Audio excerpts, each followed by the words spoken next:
SMK Kusuma Bangsa Bogor, terutama kelas 10. Pendak deui careng Bapak nyata pasantang guru bahasa Sunda. Sementawis ieu wayahna panginten pangajaran bahasa Sunda margi urang masih kene dina kaayaan pandemi ngalangkung video Bapak bade ngajelaskeun masalah pelajaran anu salajengna. Nyata pelajaran anu salajengna nyata bab berikutnya nyaritakeun pengalaman.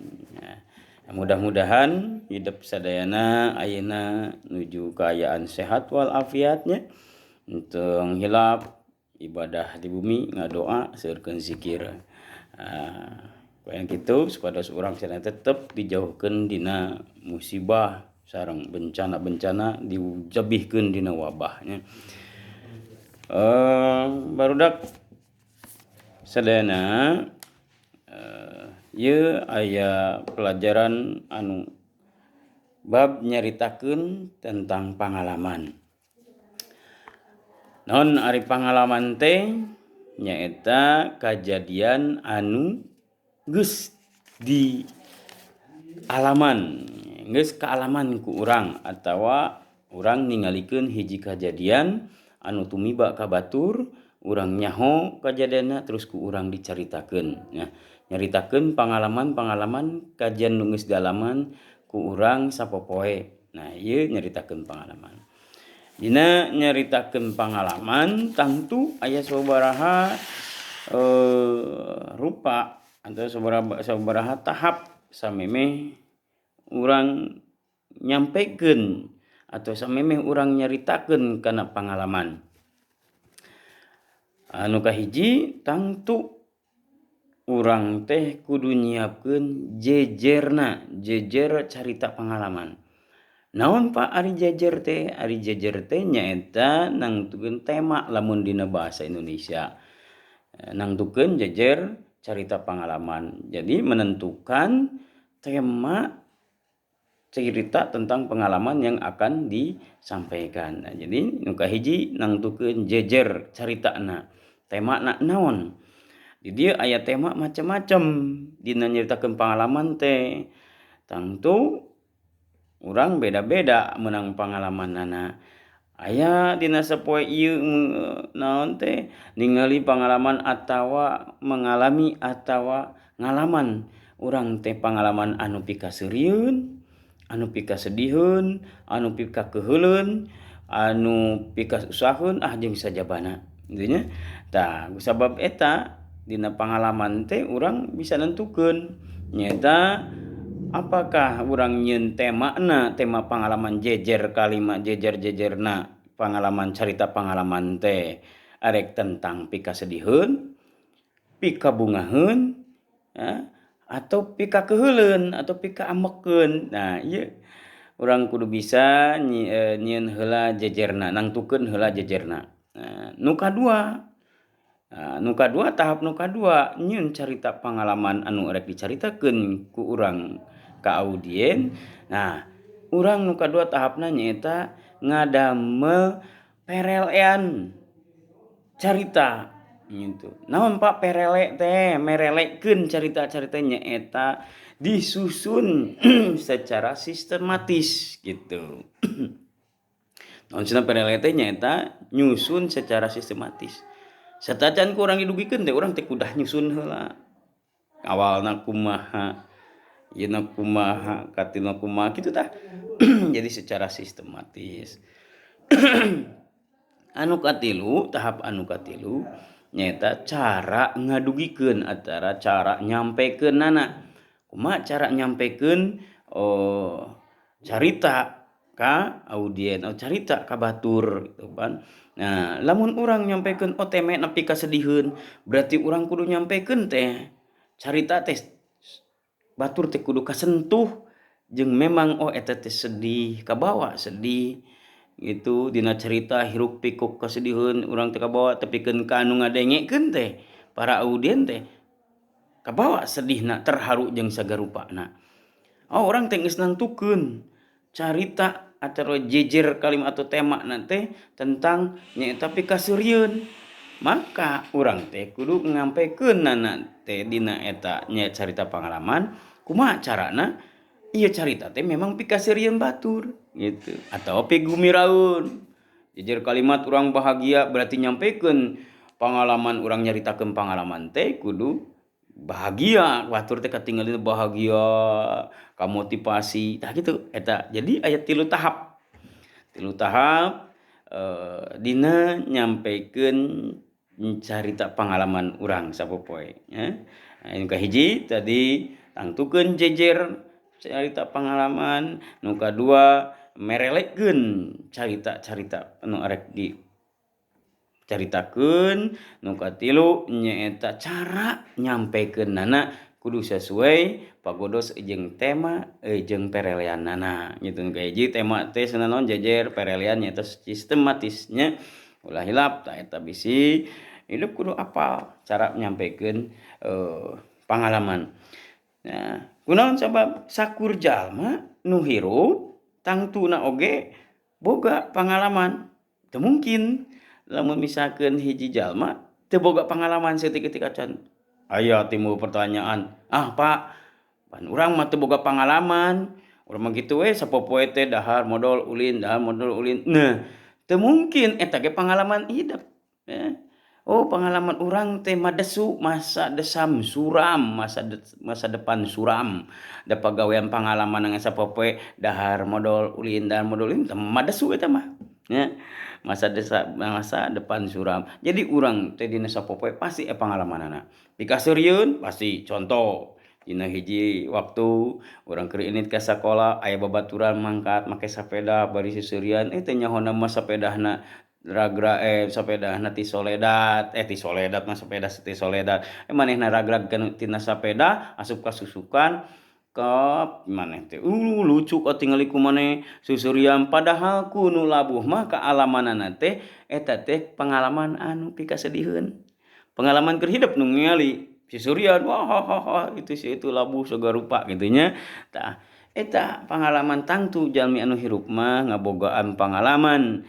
Aya pengalaman masing-masing boh pengalaman pikasediheun, boh pengalaman pikaseureun, boh pengalaman pikakeheuleuan nya atau pengalaman pikaruwasun.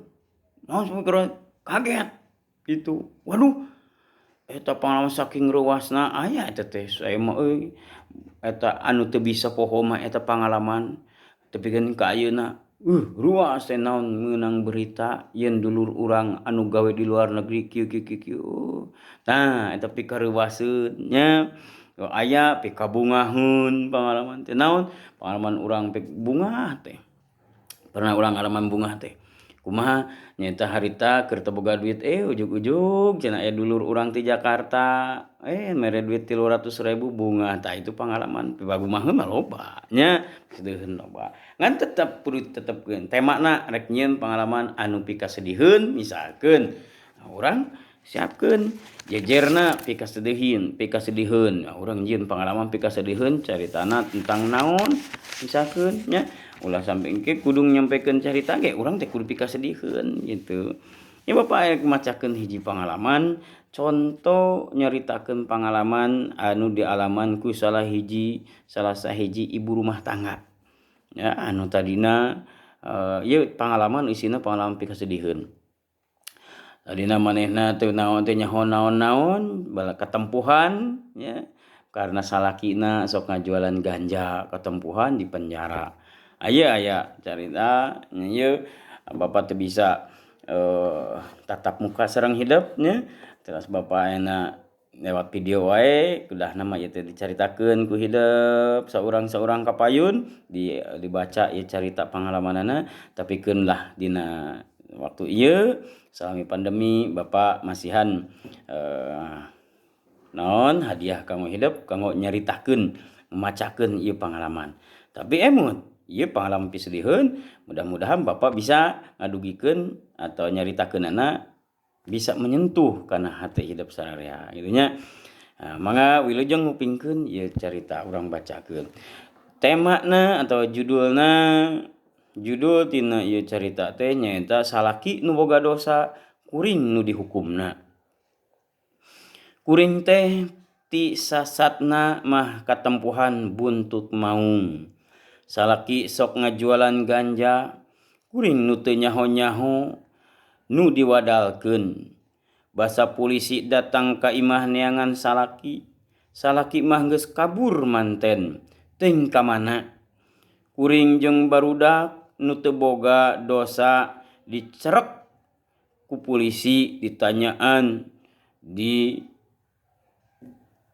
interogasi, teu bisa balik deui ka imah, malah kuring teh kudu nyerekem di pangberokan atawa di tukangan sel di penjara salila 12 tahun.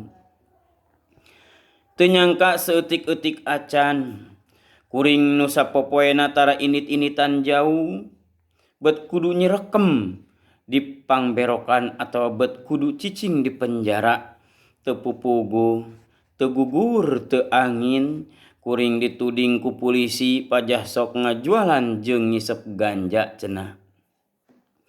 Rek ngangles, rek nolak teu bisa lantaran barang buktina mangrupa bungkusan ganja kering siap edar 1 kilo kapanggih ku polisi digantungkeun di kamar mandi. Nya kuring ge nyaho di kamar mandi teh aya bungkusan ngagantung, tapi teu nyaho naon eusina. Bungkusan eta teh lain nu kuring, tapi nu salaki. Kuring ge kungsi nanya ka salaki, tapi salaki teu daek betus, teu daek mere nyaho, pajarkeun teh keun bae bungkusan teh sinah ngagantung di kamar mandi. Ulah diuprak-oprek, kuring tuhu bae, kuring nurut bae sabab ka salaki, sabab nyaho adatna babarian ambak lamun dilawan. Tibatan jadi papaseaan, leuwih hade diantep bae. Polisi mah geuning teu kitu. Najan salaki eueuh di imah keur digawe jadi supir, kapaksa kuring nu aya di imah jeung barudak digiringkeun ka kantor polisi. Nepi ka teu nu bisa balik deui. Budak cikal nu harita kakara umur 3 tahun jeung si bungsu kakara umur 1 tahun teh kudu ngalaman sare di jero tahanan. Salaki kuring mah duka teuing di mana. Hadena teh sanggeus 2 peuting nyerekem di kantor polisi, aya adik kuring ngabesukan barudak. Barudak teh tuluy dibawa ku adi, lamun teu daekeun mah meureun nepi ka diajak jerageun ka pangadilan ge moal lesot-lesot. Deudeuh teuing anaking. Kuring teh asa dibentar gelap tengah poe ereng-erengan. Boraah ngisep ganja, ngaroko ge tara, kuring mah teu hayang nyaho kana rasa ganja. Ku karek ngambeuh haseup rokok ge kapan sok tuluy batuk jeung lieur. Ti saprak kuring nyerekem di kantor polisi nepi dijagrageunana ka pangadilan di Cibinong, salaki mah teu kungsi ngabesukan. Deudeuh teuing. Kuring ge ngarti pangna salaki teu ngabesuk teh lantaran sieun ku polisi. Lamun salaki katewak ku polisi engke meureun bakal bareng dibui. Ka barudak jadi korbanna, lah keun bae ayeuna mah kuring jadi korban asa barudak bisa kaparaban ku bapakna. Rengse bebersih inget keneh poe Minggu teh kuring cicing di imah teu ka mamana, kitu oge nu biasa sok babantu heula di lemburna. Tibatan cicing di imah teu puguh leuwih hade beberes bae, piring jeung gelas nu kotor dikumbahan, jandela jeung kaca nu kotor kekebul di lapan. Barudak mah anteng we ulin duaan. Saeusi imah diberesan, rohanganana disemprotan ku obat nyamuk cair, ngarah reungitna paraeh jeung semu seungit. Samemeh disemprotan teh barudak mah geus diungsikeun heula ka tatangga bisi teu kuateun ku ambeuna. Sanggeus disemprotan imah teh rek dikuncian ngarah reungitna pararaeh. Karek ge kuring rek nutupkeun panto imah, di kajauhan rentang-rentang polisi datang. aya kana 10 urangna. Duka teuing rek ka mana tapi nu sidik mah geuningan kalah ka asup ka Gang Imah kuring ka Gang Buntu nah rek ka mana kitu. Hate mimiti teu puguh rasa najan teu boga dosa ge. Tetep bae hate mah tagiwur boa-boa rek ka imah kuring tapi kuring mah da teu boga dosa nanaon. Bener bae polisi teh datang ka imah kuring maranehna maksa rek asup ka jero imah. Duka rek naon? Cenah mah ngagaradah imah rek neangan barang nu disumputkeun ku salaki kuring. Duka barang nanahaon mah. Basa polisi maksa rek asup ka jero imah teh ku kuring dicaram sabab di imah taya salaki kuring mere saran ka polisi lamun rek asup ka jero imah kudu nama menta idin heula ka Pak RT satempat. Kakara ku kuring diidinan asup ka jero imah. Sanggeus dibere saran ku kuring salah saurang polisi init ngadatangan ketua RT. Tukung silila datang deui dibarengan ketua RT lantaran datangna resmi jeung Pak RT ku kuring ge teu dihalang-halang deui. Samaranehna asup ka jero imah kontrakan kuring teh sirikna mah unggal juru imah teh dipariksaan. Tah di kamar mandi teh polisi manggihan barang teh barang nu ku salaki digantungkeun teh basa polisi nyokot barang teh kuring mah biasa-biasa bae teu ngarasa sieun sagala sabab kuring mah teu boga dosa kitu oge barang nu digantung lain barang nu kuring tapi nu salaki. Lantaran nu diimah ngan kuring sorangan jeung barudak salaki mah nepi ka tabuh 7 peuting teh can balik keneh kapaksa kuring jeung barudak kudu marilu ka kantor polisi. Tuluy diasupkeun kana sel tahanan nu aya gigireun kantor. Sapoe 2 poe salaki teh beut teu embol-embol teu datang-datang keneh bae nepungan ka kantor polisi. Nah manehna teh geus nyahueun kitu yen kuring jeung barudak ayeuna teh ditahan. Lamun manehna datang nyamperkeun mah pasti langsung ditewak ku polisi diasupkeun ka sel tahanan. Tapi lebeng salaki teh teu datang-datang bae. Tungtungna teh adi kuring kaburu datang ngabesuk dibejaan ku tatangga deukeut manehna ceurik balilihan ningali kuring. Kuring ge teu kuat teu kaampeuh deui nahan kasedih. Lah akhirna banjir cimata ceurik paungku-ungku jeung adi. Lantaran karunyeun ka kuring barudak duanana dibawa sementara mah rek diasuh ku manehna demi lanceuk keur digawe ge nepi kaluar sagala. Salaki tetap sina di luar.